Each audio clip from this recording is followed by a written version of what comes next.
Hello everyone, मैं पूजा स्वागत करती हूँ आपका आपके अपने YouTube channel the exam tutor में। फ्रेंड्स, जीके जीएस की सीरीज़ में हम कर रहे हैं आरआरबी एनटीपीसी के लिए बहुत ही इंपॉर्टेंट क्वेश्चन आंसर्स को।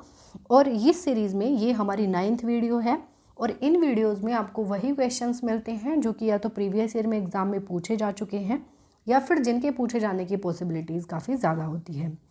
फ्रेंड्स, वैसे तो ये वीडियो जो है आरआरबी एनटीपीसी के एग्ज़ाम को ध्यान में रखते हुए बनाई गई है, लेकिन अगर आप किसी भी एग्ज़ाम की तैयारी करते हैं जिसमें जीएस पोर्शन एक इम्पॉर्टेंट रोल प्ले करता है तो ये वीडियो आपके लिए काफ़ी हेल्पफुल रहने वाला है। तो वीडियो में एंड तक ज़रूर बने रहिएगा।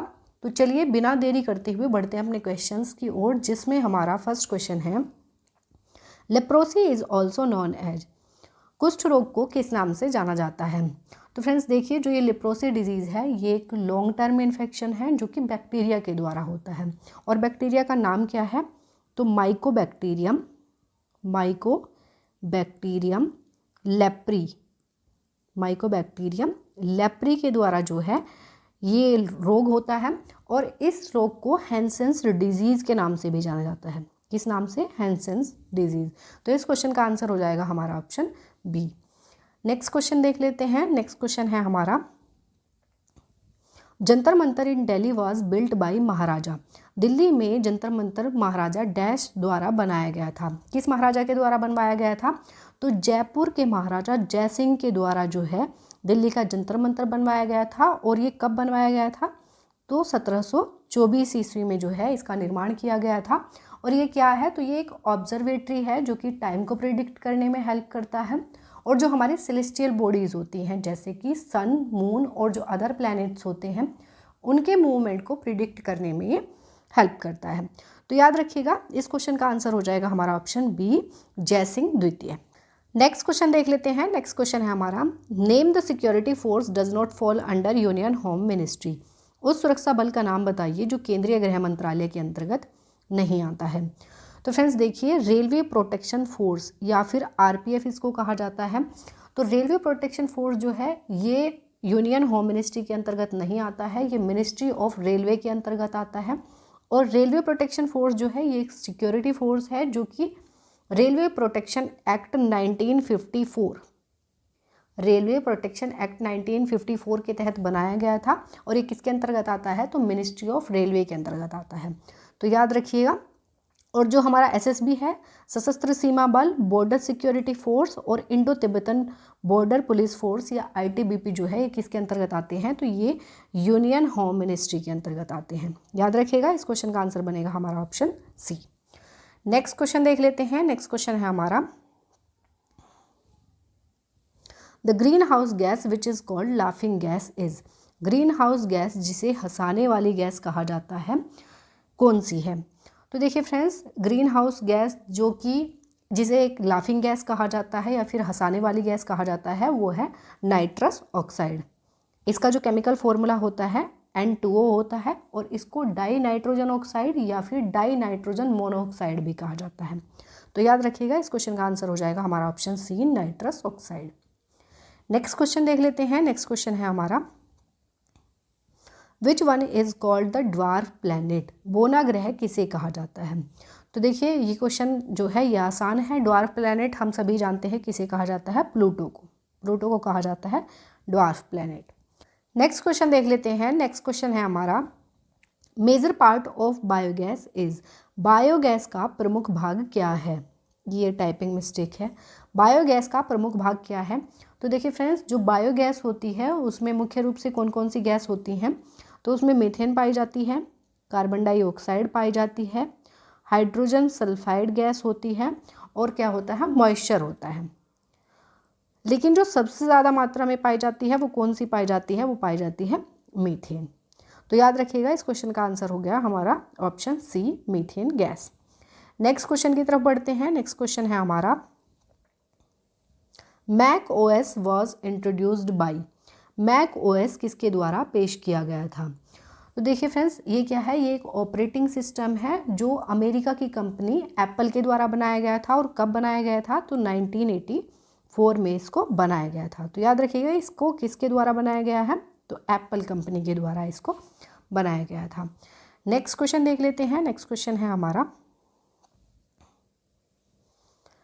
डैश एक्सटिंग्विशेस फायर, क्या आग बुझाता है। तो देखिए फ्रेंड्स, कार्बन डाइऑक्साइड जो है ये आग को बुझाने का काम करती है। देखिए, अगर हमें किसी भी चीज़ को या फ्यूल को जलाते हैं तो उसके लिए क्या इम्पोर्टेंट होता है, ऑक्सीजन। उसके लिए ऑक्सीजन चाहिए होती है, और कार्बन डाइऑक्साइड क्या करती है, आग को बुझाने का काम करती है, यानी कि ये इसकी कनेक्टिविटी जो होती है उसको कट कर देती है। इसी ये जो फायर एक्सटिंग्विशर होते हैं उनमें कार्बन डाइऑक्साइड यूज़ की जाती है। याद रखिएगा, इस क्वेश्चन का आंसर हो जाएगा हमारा option B, CO2। Next question देख लेते हैं। नेक्स्ट क्वेश्चन है हमारा, after entering Bangladesh the main branch of the Ganges is known as. Bangladesh में प्रवेश करने के बाद गंगा की मुख्य शाखा क्या कहलाती है। तो फ्रेंड्स, बांग्लादेश में प्रवेश करने के बाद जो मुख्य धारा होती है गंगा की, वो कहलाती है पद्मा। क्या कहलाती है, पद्मा कहलाती है। और ये किसके साथ मिलती है, तो ब्रह्मपुत्र की जो लार्जेस्ट ट्रिब्यूटरी है, ब्रह्मपुत्र रिवर की जो लार्जेस्ट ट्रिब्यूटरी है वो कौन है, जमुना। जमुना के साथ मिल जाती है जो गंगा नदी होती है, और उसको क्या कहा जाता है, पद्मा रिवर कहा जाता है। नेक्स्ट क्वेश्चन देख लेते हैं। नेक्स्ट क्वेश्चन है हमारा, if the post of the president and vice president fall vacant who will act as the president of India. यदि राष्ट्रपति और उपराष्ट्रपति के पद रिक्त हो जाते हैं तो भारत के राष्ट्रपति के रूप में कौन कार्य करेगा।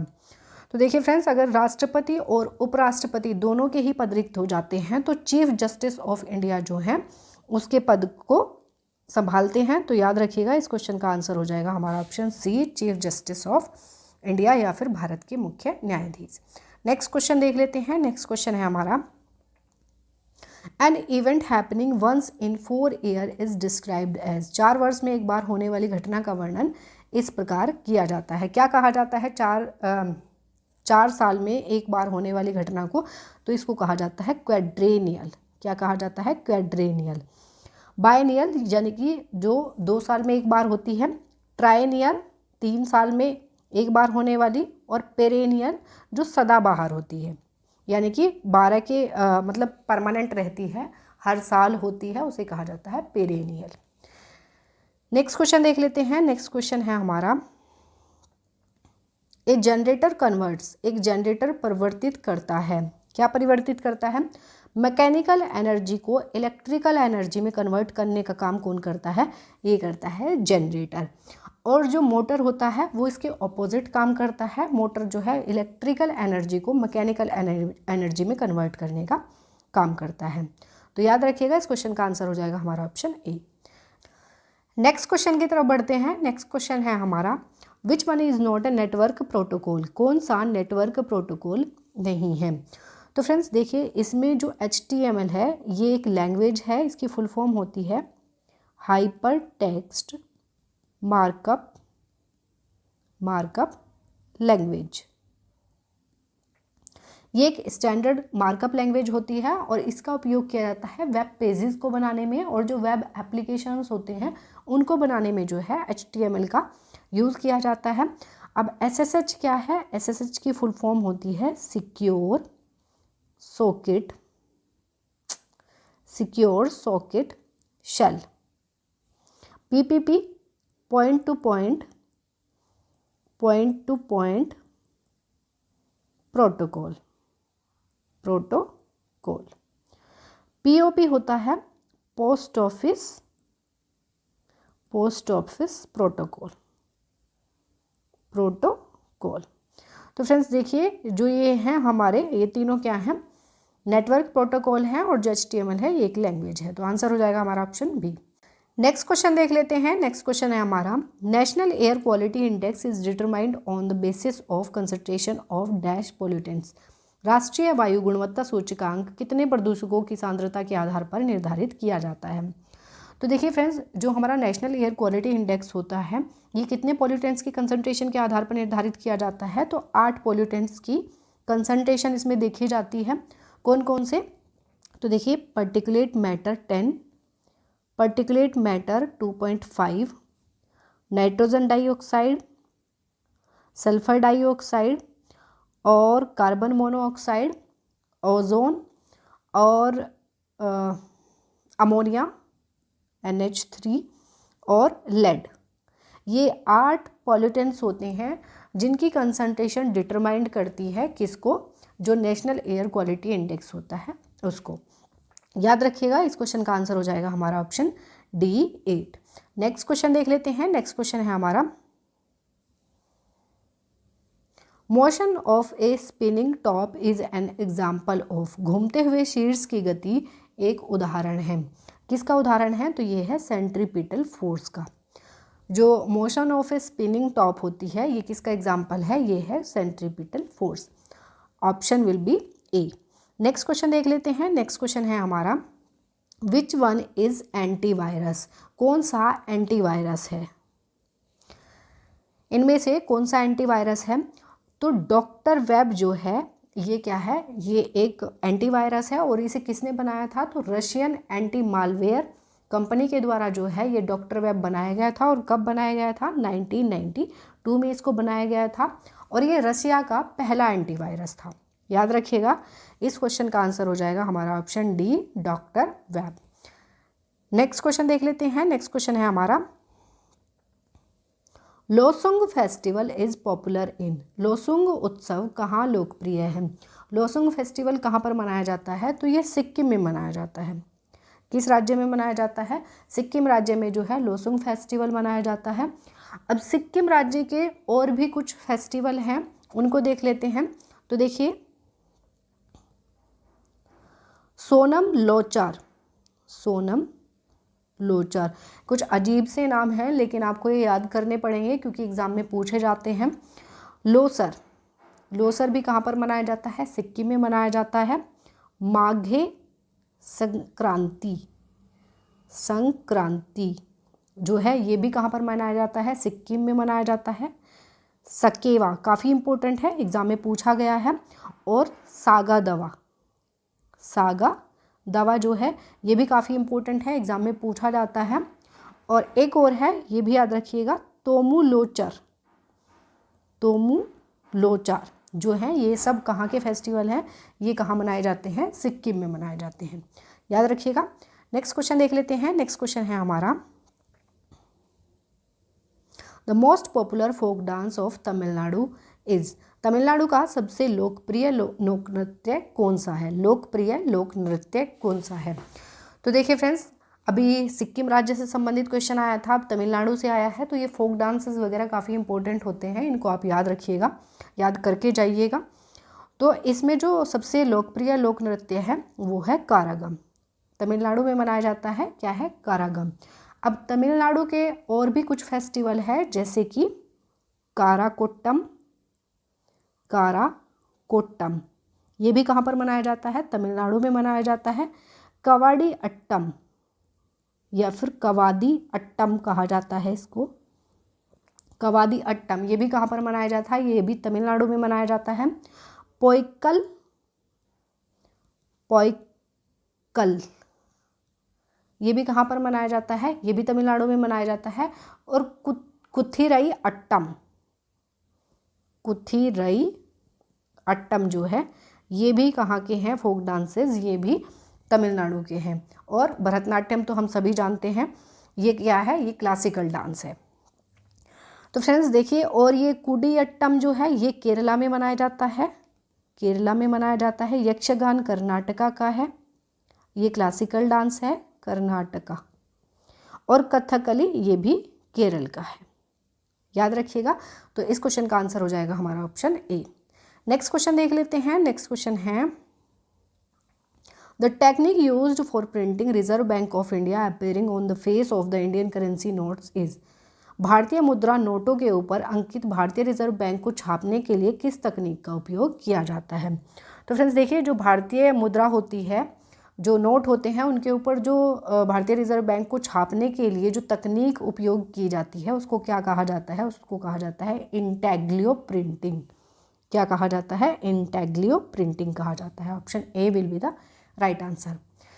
नेक्स्ट क्वेश्चन देख लेते हैं। नेक्स्ट क्वेश्चन है हमारा, the British government agreed to grant independence to India in. ब्रिटिश सरकार भारत को स्वतंत्रता देने के लिए किस वर्ष सहमत हुई। तो देखिए फ्रेंड्स, जो ब्रिटिश सरकार थी ये भारत को स्वतंत्रता देने के लिए सहमत हुई थी 1946 में। आंसर हो जाएगा ऑप्शन सी 1946। नेक्स्ट क्वेश्चन देख लेते हैं। नेक्स्ट क्वेश्चन है हमारा, yeast used in making bread. Yeast का उपयोग ब्रेड बनाने में किया जाता है। तो देखिए फ्रेंड्स, ये किस रूप में उपयोग किया जाता है? Act as a catalyst for fermentation. क्या करता है ये कैटलिस्ट के रूप में उपयोग में लाया जाता है और ये क्या कर देता है? डो को फर्मेंट कर देता है। फर्मेंट करने का काम कौन करता है? यीस्ट करता है। और इसको जो अल्कोहल इंडस्ट्री होती है उसमें भी उपयोग किया जाता है। याद रखिएगा, अल्कोहल इंडस्ट्री के लिए भी क्वेश्चन बन के आता है एग्जाम में। तो इस क्वेश्चन का आंसर हो जाएगा हमारा ऑप्शन ए। नेक्स्ट क्वेश्चन देख लेते हैं। नेक्स्ट क्वेश्चन है हमारा, Louis Pasteur was known for discovery of. Louis Pasteur किसकी खोज के लिए जाने जाते थे? तो देखिए फ्रेंड्स, लुईस पाश्चर ने खोज की थी रेबीज़ वैक्सीन की। रेबीज़ वैक्सीन की खोज की गई थी लुईस पाश्चर के द्वारा। पोलियो वैक्सीन की खोज किसने की थी? तो देखिए, पोलियो वैक्सीन की खोज की थी एल्बर्ट साबिन ने। एल्बर्ट साबिन ने। अब देखिए, इसमें भी दो तरीके से क्वेश्चन बनते हैं। पोलियो वैक्सीन में अगर पूछा जाए कि डेड या फिर इनएक्टिव वैक्सीन की खोज किसके द्वारा की गई थी, तो इनएक्टिव वैक्सीन की खोज की गई थी जोनास साल्क के द्वारा। ये काफ़ी कंफ्यूजिंग क्वेश्चन होता है और एग्जाम में बन के इसी तरीके से आता है कि इनएक्टिव वैक्सीन की खोज किसके द्वारा की गई थी। तो जोनास साल्क का आंसर हो जाएगा। मैं लिख देती हूँ इनएक्टिव या फिर डेड इसको कहा जाता है, इनएक्टिव वैक्सीन। और इन्होंने लिविंग या फिर इसको कहा जाता है एक्टिव वैक्सीन। एक्टिव वैक्सीन की खोज की गई थी अल्बर्ट साबिन के द्वारा। चिकन पॉक्स वैक्सीन की खोज किसके द्वारा की गई थी? तो देखिए, डॉक्टर मिकियाकी। क्या नाम था? मिकियाकी तकोसी। देखिए फ्रेंड्स, ये जापान के थे तो इनका नाम इसी तरीके का था, तो आप याद रखिएगा, मिकियाकी तकोहाशी इनका नाम था। इनके द्वारा चिकन पॉक्स वैक्सीन की खोज की गई थी। और स्मॉल पॉक्स वैक्सीन की खोज की गई थी एडवर्ड जेनर के द्वारा। एडवर्ड जेनर के द्वारा जो है स्मॉल पॉक्स वैक्सीन की खोज की गई थी। लुईस पाश्चर ने खोज की थी रेबीज वैक्सीन की। तो इसका आंसर हो जाएगा हमारा ऑप्शन डी। नेक्स्ट क्वेश्चन देख लेते हैं। नेक्स्ट क्वेश्चन है हमारा, there are how many zones in Indian railways. भारतीय रेलवे में कितने जोन हैं? तो देखिए, भारतीय रेलवे में जोन है 18। कितने जोन हैं? 18। आंसर हो जाएगा हमारा ऑप्शन बी। नेक्स्ट क्वेश्चन देख लेते हैं। नेक्स्ट क्वेश्चन है हमारा, who is considered to be the father of modern genetics. आधुनिक अनुवांशिकी का जनक किसे माना जाता है? तो फ्रेंड्स देखिए, फादर ऑफ मॉडर्न जेनेटिक्स माना जाता है ग्रेगर मेंडेल को या फिर ग्रेगर जॉन मेंडेल को। और इन्होंने जो मटर का पौधा था उस पर एक्सपेरिमेंट्स किए थे, इसीलिए इनको कहा जाता है father of modern genetics. Answer हो जाएगा हमारा option B, Gregor John Mendel. Next question देख लेते हैं। नेक्स्ट क्वेश्चन है हमारा, name the country whose currency is not called rupee. उस देश का नाम बताइए जिसकी मुद्रा को रुपया नहीं कहा जाता है। तो फ्रेंड्स देखिए, इसका आंसर हो जाएगा म्यांमार। म्यांमार की जो करेंसी है वो रुपी नहीं है, बाकी नेपाल, पाकिस्तान और श्रीलंका की जो करेंसी है वो रुपी है। और म्यांमार की करेंसी क्या है? तो बर्मीज़। द बर्मीज़ क्यात जो है म्यांमार की करेंसी है। तो याद रखिएगा, इस क्वेश्चन का आंसर हो जाएगा हमारा option D, Myanmar. So friends, ये हमारे 25 क्वेश्चंस यहीं कंप्लीट होते हैं। आई होप ये वीडियो आपको पसंद आई होगी और ये वीडियो आपको अच्छी लगती है, हेल्पफुल लगती है। तो वीडियो को लाइक और चैनल को सब्सक्राइब जरूर कर दीजिएगा। मिलेंगे नेक्स्ट वीडियो में नए क्वेश्चंस के साथ। तब तक के लिए wish you all the best, take care and thank you.